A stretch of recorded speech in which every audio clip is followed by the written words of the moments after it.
जाने से पहले वचन में से निकाले भजन संहिता 100 उसकी पहली से 4 आयत तक मैं यहाँ पढ़ूंगी। भजन संहिता 100 उसकी पहली से लेके 4। हे सारी पृथ्वी के लोगों, यहोवा का जय जयकार करो, आनंद से यहोवा की आराधना करो, जय जयकार के साथ उनके सम्मुख आओ। निश्चय जानो कि यहोवा ही परमेश्वर है, उसी ने हमको बनाया और हम उसी के हैं। हम उसकी प्रजा और उसकी चराई में गिरे हैं। उसके फाटकों से धन्यवाद करो और उसके आंगनों में स्तुति करते हुए प्रवेश करो। उसका धन्यवाद करो और उसके नाम को धन्य कहो। सचमुच आज का दिन यहोवा ने बनाया और हम यहाँ पे सब एकत्रित हुए हैं उसकी जय जयकार करने के लिए। चलिए हम वर्शिप एक साथ मिलकर करें।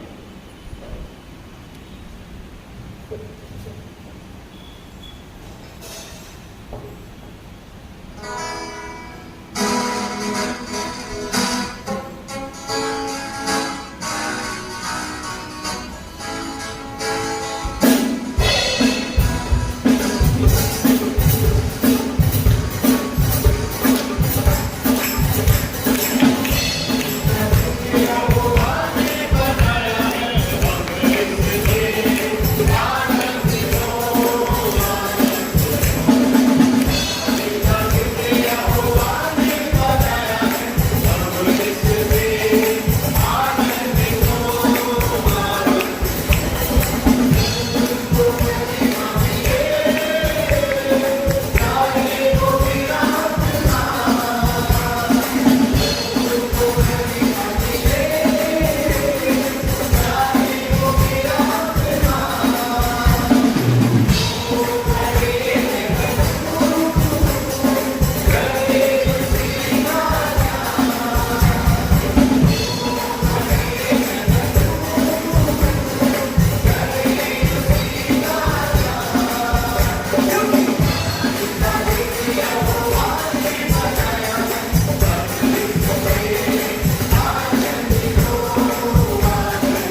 सच में तारीफ और हकीकत लोगों से हमारा परमेश्वर ही है।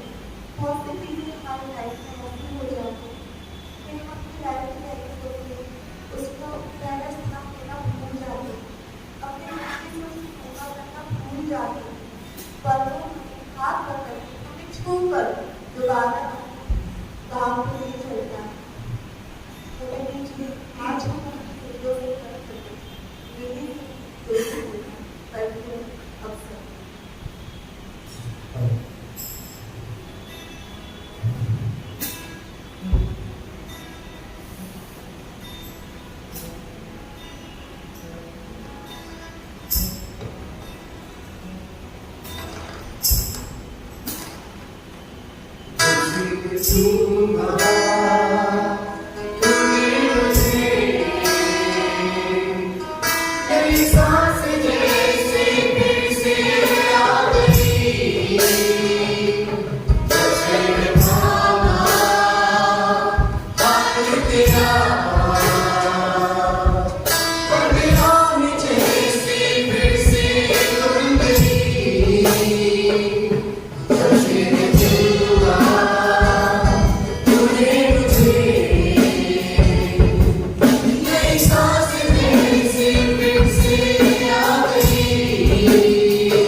सचमुच परमेश्वर हम अपना सब कुछ पिता परमेश्वर आपके चरणों के समीप लाते हैं खुदावन।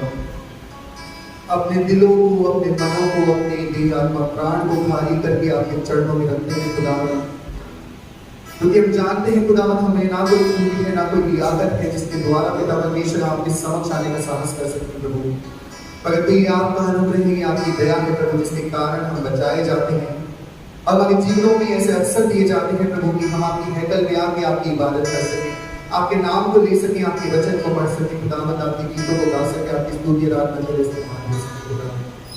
प्रभु आपका धन्यवाद करते हैं और चाहते हैं खुदावंद की यहाँ पे हर एक जना जो उपस्थित है पिता परमेश्वर के पवित्र आत्मा के द्वारा पिता परमेश्वर के जन को छूने खुदावंद प्रभु जी प्रार्थना करते हैं खुदावंद आज के उस सुंदर कलाम के लिए जो आपके दास के द्वारा पिता परमेश्वर आज आपके लोगों में बांटा जाता है खुदावंद प्रभु जी प्रार्थना करते हैं उस कलाम पे आपके आशीष को खुदावंद प्रभु जी आपके दास के लिए प्रार्थना करते हैं कि आप पवित्र वेदी के पिता परमेश्वर अंगारों से उनके होठों को छू लें पिता परमेश्वर, ताकि पिता परमेश्वर उनके द्वारा आप आज अपने लोगों से बात करने वाले हो सके खुदावंद, और जो वचन आज हमारे दिलों में बोया जाता है खुदावंद उसको पिता परमेश्वर हम अपने दिलों में ग्रहण करके पिता परमेश्वर अपने जीवनों को आपकी स्थिति इच्छा अनुसार उस वचन के अनुसार चलाने वाले हो सके खुदावंद। इस पूरे सभा को पिता परमेश्वर पूरी आराधना को आपके हाथों में लेते हैं, आपके कलाम को आपके वक्ता को आपके हाथों में लेते हैं और चाहते हैं खुदावंद कि हर एक बात में पिता परमेश्वर आपकी मर्जी पूरी हो और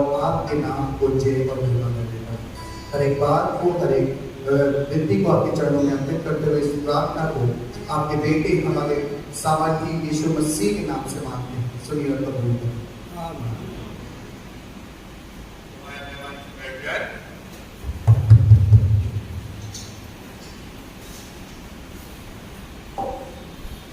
परमेश्वर का धन्यवाद करते हैं आपके स्पिरिट के लिए जो पुस्तक को दिया। आज हम पवित्र आत्मा के अवतरण के पास का 17वां मना रहे हैं और आज का विषय जो हमारी कलीसियाई मरण चिंतन के लिए लिया गया है वो है lesson of the cross for daily life. परमेश्वर के पुत्र परमेश्वर के क्रूस के जरिए से वो शिक्षा हमें दैनिक जीवन में प्राप्त हो। आइए सिर्फ कुछ क्या इस विषय पर चिंतन को करें, अपने स्वरों में बताएं प्राप्त।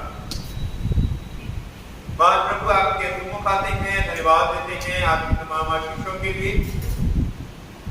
धन्यवाद देते हैं प्रभु कि आपने हमें अपने प्रत्येक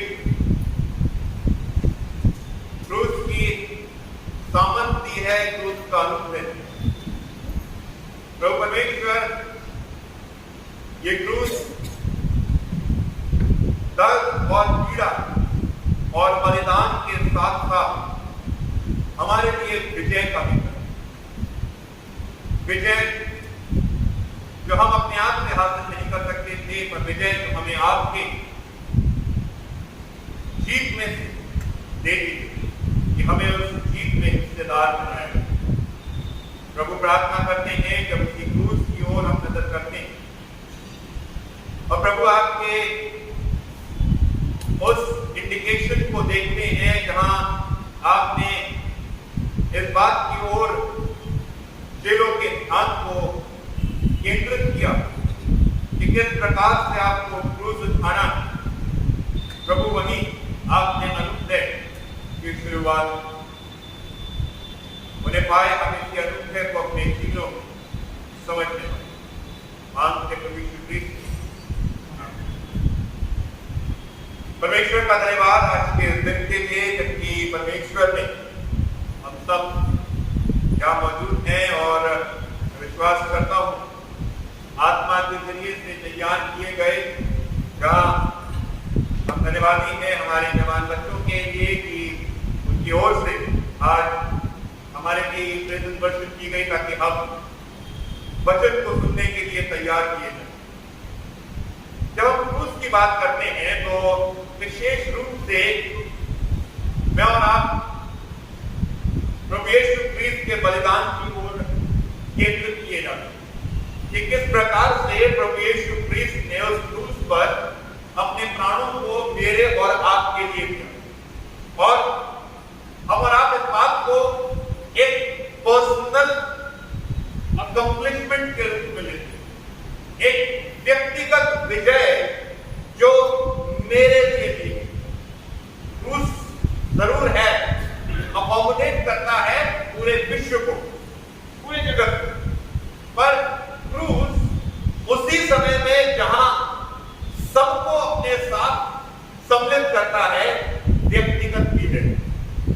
व्यक्तिगत यानी वो परमेश्वर सिर्फ उस अनुग्रह के कार्य को संसार के लिए करने नहीं आया, बल्कि उस संसार में मेरे लिए करने के लिए आया। आप कभी किसी मास को एड्रेस करें तो जैसे अभी मैं आप लोगों को एड्रेस कर रहा हूं, ये क्या है? ये कॉमन है। पर अगर मैं अभी इसी समय यहां से किसी व्यक्ति का नाम लेकर उससे बात करने लगता हूं तो क्या हो जाता है? वो पर्सनल बन जाता है, व्यक्तिगत बन जाता है। और अगर उस व्यक्ति के लिए मैं कुछ अच्छा कर रहा हूं तो वो व्यक्ति क्या महसूस करता है कि वो कौन है? स्पेशल है। वो अपने आप को विशेष महसूस करता है। क्यों? क्योंकि वो समझ रहा है कि इस कॉमन मास में मेरे पर ये अनुग्रह सेंट्रलाइज किया जा रहा है। और क्रूस वही काम मेरे और आपके लिए करता है।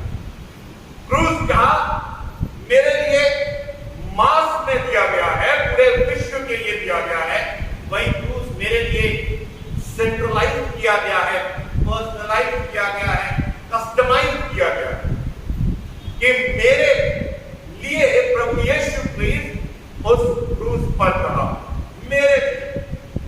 और जब मैं और आप इस बात को करते हैं तो इसमें सबसे बड़ा हिस्सा जो शिक्षा का मेरे को प्राप्त होता है, लेसन का मेरे को प्राप्त होता है, वह है अनुग्रह। अनुग्रह।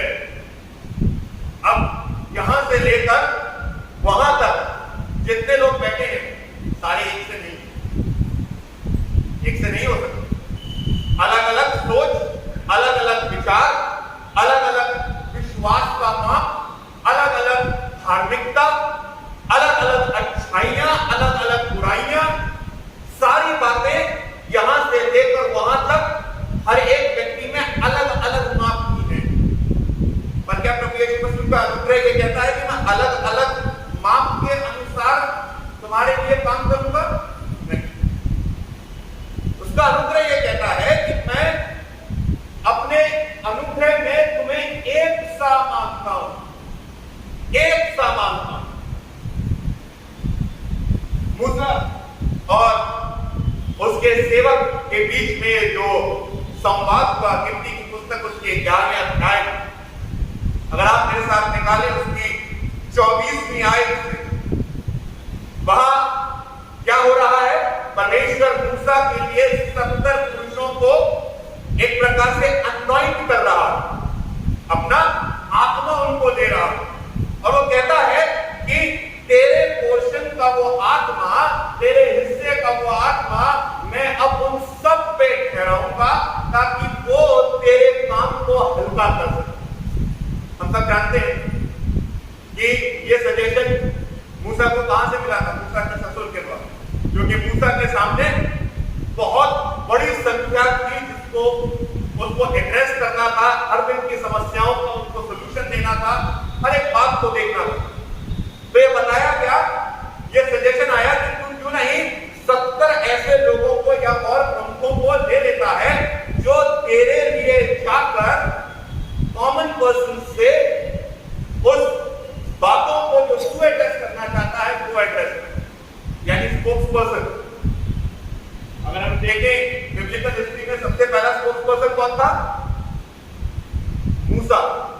और मूसा के साथ हारून जो दिया गया, परमेश्वर का स्पोक्स पर्सन मूसा, मूसा का स्पोक्स पर्सन हारून, और अब परमेश्वर 70 लोगों को चुन रहा है कि वो मूसा के बातों को जाकर आम जनता को बताए। और यही कार्य जब परमेश्वर कर रहा है तो उसने एक प्रोसेस लिया कि मैं इन 70 लोगों को अनॉइंट करूंगा, और उस अनॉइंटिंग के लिए उनको एक जगह पर आना। पर जब परमेश्वर का आत्मा उडेरा जाता है तो पाया जाता है कि दो लोग वहां मौजूद नहीं, वो अपने तंबू में मौजूद, और अपने तंबू में ही परमेश्वर परमेश्वर के उस आत्मा को वो ग्रहण करते। प्रोसेस ये था कि उनको परमेश्वर के समीप लाया जाना था और परमेश्वर के समीप वो आत्मा उन पर उंडेला जाता, पर परमेश्वर के आत्मा की मैं समझता हूं कोई बाउंड्री नहीं। परमेश्वर को हम बाउंड नहीं कर सकते और उसके द्वारा जो आत्मा जो अनॉइंटिंग उन 70 पुरुषों को मिलनी थी, 68 जो वहां मौजूद थे उसके सामने उनको भी मिली, और वो 2 लोग जो तंबू में मौजूद थे, क्या पता अपनी इग्नोरेंस के कारण, क्या पता किसी और कार्य के कारण उनको भी वो आत्मा मिल गया। और मूसा को रिपोर्ट किया गया क्या हो रहा है, वो लोग दोनों नबूवत कर रहे हैं, वो लोग दोनों आत्मा में भर कर नबूवत कर रहे हैं। ऐसा कैसे हो सकता है? और वहीं आप देखिए कि क्या हो रहा है। आप देखिए, तब नून का पुत्र यहोशू 28 में आए, जो मूसा का सेवक और उसके चुने हुए वीरों में से था। उसने मूसा से कहा, हे मेरे स्वामी मूसा, उनको रोक दे। क्यों? क्योंकि वो एक प्रिस्क्राइब्ड फॉर्मेट में होकर यहां पर नहीं आए। ऑब्वियसली मिस्टेक है, मैं ये नहीं कहूंगा मिस्टेक नहीं, पर वो एक गैर कार्य को रोक दे। मूसा ने उससे कहा, क्या तू मेरे कारण जलता है? भला होता कि यहोवा की सारी प्रजा के लोग नबी होते। भला होता कि परमेश्वर की सारी प्रजा के लोग नबी होते और यहोवा अपना आत्मा उन सबों में समवा देता। यानी परमेश्वर के उस विचार को मूसा ने सच में बहुत गहराई से ग्रास्प कर लिया था कि परमेश्वर का अनुग्रह सेध में सबके लिए दिया गया। अगर मूसा चाहता तो मूसा भी उसी सोच में होकर उन 2 लोगों को अलग कर सकता है, पर मूसा ने नहीं किया। मूसा उन 2 को भी अकोमोडेट करता है, क्योंकि मूसा ने क्या आइडेंटिफाई कर दिया कि उनको भी सेम प्रपोर्शन का आत्मा परमेश्वर के अनुसार दे दिया गया। हमारे लिए सीख कि अनुग्रह सबके लिए है, परमेश्वर का अनुग्रह सबके लिए है। मैं उसमें डिफरेंशिएट करने वाले कोई नहीं होते। मूसा ने जब इस बात को देखा कि आत्मा उनके ऊपर आया, वो नबूवत कर रहे हैं, तो मूसा उनके अगेंस्ट कोई काम नहीं कर रहा था। क्यों? क्योंकि वो समझ गया था कि परमेश्वर की ओर से ये अभिषेक पा चुके हैं और अब मैं इनके विरुद्ध खड़ा होने वाला कोई नहीं होता हूं। चाहे ये तंबू के समीप आए थे, चाहे ये तंबू के समीप नहीं आए। ठीक उसी प्रकार जिस प्रकार प्रभु यीशु मसीह के चेले भी कुछ बात विवाद कर रहे हैं, और ये बात विवाद इस बात से जुड़ा हुआ है कि हम कैसे अनुग्रह को एक प्रकार से मेरे लिए ज्यादा और दूसरे के लिए कम चाहते। अगर आप ध्यान दें तो मरकुस रचित सुसमाचार उसके 9वें अध्याय उसकी 30वीं आयत से उसकी 41वीं आयत में 2 पोर्शन दिए हुए। पहला पोर्शन जहां ये लोग 3 पोर्शन दिए हुए हैं। पहला पोर्शन जहां जो 2 पोर्शन है पहले एक वो जुड़े हुए हैं, जहां प्रभु यीशु मसीह उनको क्या बता रहा है? उनको ये बता रहा है कि मनुष्य का पुत्र पकड़वाया जाए। उनको क्रूस के समीप लाने की कोशिश कर रहा है, क्रूस का ज्ञान देने की कोशिश कर रहा है। और जब उनको क्रूस का ज्ञान और उस क्रूस की समीपता, उस क्रूस की जानकारी दे रहा है, तो कह रहा है कि मनुष्य का पुत्र मनुष्यों के हाथ पकड़वाया जाएगा और वो उसे मार डालेंगे और मरने के 3 दिन बाद वो जी उठेगा। उद्धार की कहानी को एक वाक्य में उनके लिए बता दिया गया।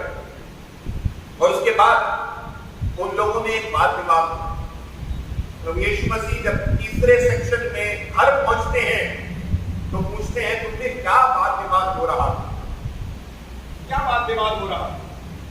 और वो क्या बताते हैं? हमें कौन बड़ा है? बोल नहीं पाते क्योंकि उनमें विवाद हो रहा था, हमें कौन बड़ा है। उन्हें उसके बारे में बताया जा रहा है, प्रभु के बारे में, उस पीड़ा के बारे में बताया जा रहा है, प्रभु के बारे में जो उसको सही नहीं, उस अनुग्रह के बारे में बताया जा रहा है जो सारे जगत को मिलने वाला। पर वो अभी भी बड़े और छोटे के विषय में अपने ध्यान को केंद्रित किए। हम में से बड़ा कौन? और यही अजीजों आज कलीसिया की सबसे बड़ी समस्या है। कलीसिया की सबसे बड़ी समस्या यही है, हम में बड़ा कौन है? इसको ये क्यों मिल गया, उसको वो क्यों मिल गया, मैं भी इक्वली उस कैटेगरी में हूं, मुझे ये मिलना चाहिए। अगर आप उस नजरिए को वहां से खड़े होकर देखें जहां आप बेनिफिशियरी हैं, तब आप कभी नहीं सोचेंगे कि मेरे को क्यों। परमेश्वर का अनुग्रह है, ये परमेश्वर का अनुग्रह है और ये परमेश्वर का अपना चुनाव है जिसके तहत वो अपना अनुग्रह हर एक को देता है। परमेश्वर ने, अगर आप इस बात को देखें तो वहां वो साफ कह रहा है कि जिसको बड़ा बनना है उसको क्या होना होगा, सबसे छोटा होगा। जिसको बड़ा बनना है उसको सबसे छोटा होना होगा। पर कई बार हम और आप सब बड़े बनने की होड़ में हैं। हम लोगों ने पिछले संडे ह्यूमिलिटी के विषय में सुना। ह्यूमिलिटी बहुत महत्वपूर्ण है, ह्यूमिलिटी। बट कई बार मेरी और आपकी ह्यूमिलिटी को लोग मेरे और आपकी वीकनेस समझने लगते। Humility is important, but more than that, humility towards God and his Holi. कई बार मुझे जब एडमिनिस्ट्रेशन में रहना होता है तो मुझे शक्ति को सामना करना पड़ता है, शक्ति से लोगों को डील करना पड़ता है। But I should always remain humble towards God. Why? Because he is the one who has given me the authority. अनुग्रह जो यहाँ पर दिया गया है, उस अनुग्रह में परमेश्वर का पुत्र प्रभु यीशु क्रिस्त अपने चेलों को ये बता रहा है कि बेटा तुम सब लोग मेरे लिए समान हो। वो नहीं कहता है वहां पर बुलाकर कि पतरस तू बड़ा है, वो ये नहीं कहता है बुलाकर कि याकूब तू बड़ा है, यूहन्ना तू बड़ा है। जबकि आप देखेंगे कि ये तीन वो थे जो उसके क्लोज इनर सर्कल में उसके साथ चला करते थे, चाहे वो याई की बेटी हो, चाहे वो और कहीं किसी कार्य को करना हो, वो इन तीनों को अपने साथ मिलाया। और पतरस को ये भी बोलता है कि तू वो पत्थर है जिसके ऊपर मैं अपनी कलीसिया स्थापित करूंगा। पर ये नहीं बोलता है पतरस तू इनमें से सबसे क्या होगा, बड़ा होगा। ये बड़े और छोटे की अंडरस्टैंडिंग मेरे और आपके लिए और कलीसिया के लिए बहुत ज्यादा हानिकारक है। मेरे को और आपको इस बात को इस नजरिए से नहीं देखना है कि अगर कोई अधिकार में है तो वो बड़ा हो गया, कोई उस अधिकार के नीचे है तो वो छोटा हो गया। नहीं, जब प्रभु यीशु मसीह ने पतरस को बड़ा और अन्य चेलों को छोटा नहीं समझा तो मैं और आप इस कार्य को नहीं कर सकते। मेरे को और आपको इस बात को देखना है कि ये अनुग्रह जो है ये मेरे लिए प्रभु में समान किया गया। क्यों? क्योंकि ये अनुग्रह मैंने अपने आप से अर्जित किया। फर्स्ट एंड फॉरमोस्ट, ये अनुग्रह मैंने अपने आप से अर्जित नहीं किया, इसको अर्जित करने वाला कोई और था। प्रभु कह रहा है मैं क्रूस पर चढ़ाया जाऊंगा, 3 दिन मृत्यु में रहूंगा और फिर जलाया जाऊंगा। ये अनुग्रह मेरे को वहां से प्राप्त हो रहा है। मेरे को यह अनुग्रह कोई और नहीं दे रहा है। मैं खुद अर्जित नहीं कर रहा हूं, ना मेरी अच्छाई, ना मेरी कोई क्वालिफिकेशन, ना मेरी कोई धार्मिकता। ये अनुग्रह मेरे को प्रभु दे रहा है। और इसलिए पौलुस जब कुरिन्थियों की पत्री में बताता है, अगर आप उस 30वें अध्याय की हेडिंग को पढ़ेंगे तो आपको पता पड़ेगा कि जो अलग अलग गुण हैं उनके विषय में, कलीसिया में उनके विषय में पौलुस बातचीत कर रहा है। ये बात सच है, कलीसिया कड़वी लगी क्योंकि आज टॉपिक है तो मैं उस बात को आपके सामने रख रहा हूं। हमारे अंदर की गुण है, कड़वी बात हमारे अंदर के गुण है, और इस गुटबाजी से परमेश्वर कह रहा है, पौलुस कह रहा है कलीसिया नुकसान में रहती है। जिस कमेंट्री को मैं रात में पढ़ रहा था और जिस टेक्स्ट को मैं पढ़ रहा था, उन्होंने इस पोर्शन की एक बहुत अच्छी heading the, immaturity of church in condition of party. कह रहा है? क्या कह रहा है वचन? मैं इमेच्योर, मैं विश्वास में शायद 50 साल का जीवन जी चुका हूं, पर मैं इमेच्योर। अगर ऐसा है तो मेरे को और आपको जागने की जरूरत है, क्योंकि क्रूस के जरिए से जो शिक्षा, जो लेसन मेरे को मिल रहा है, वो सिर्फ एक मिल रहा है। और अन्य अन्य बातें हम बोल सकते हैं क्रूस के विषय में, पर एक सर्वाधिक जो हमें मिल रहा है वो है अनुग्रह। वो अनुग्रह यहां से लेकर वहां तक एक समान, एक समान। हाँ, ना कोई ऊंचा है, ना कोई नीचा है, ना कोई किसी और प्रवृत्ति का, सब परमेश्वर के अपने चुने हुए लोग हैं।